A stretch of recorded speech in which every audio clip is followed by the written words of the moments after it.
A lot of good information can be gathered from this video.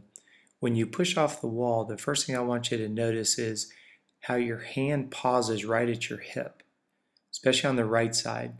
The other thing I want you to look at is your wrist. Notice that when you finish pulling all the way through, you'll notice that your palm is not pointing directly behind you. Remember what we did when we were illustrating Susie getting out of the pool? Your head is going to go the opposite direction of your palm. So when you catch the water out in front and you pull it back, make sure that you're pushing your palm towards your feet versus letting it drift to the left or the right. The other thing I want you to pay attention to when you're swimming towards the camera is notice your left side. As you're looking at the camera, it will be your right side. Notice how it has a tendency to come around instead of recovering over. Right here, notice how the arm comes almost directly across the water instead of a high elbow recovery. So I want you to work on that left side, making sure that you lead with a nice high elbow.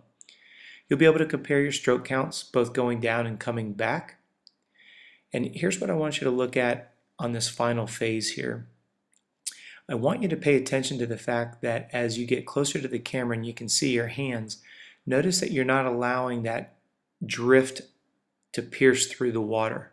Remember when we did the drill of when you pushed off the wall with your hands over your head? Notice that you're pulling through with the front arm just before your arm that's getting ready to recover finishes. Notice that there's no pause out in front. As soon as your hand enters, it pulls straight down.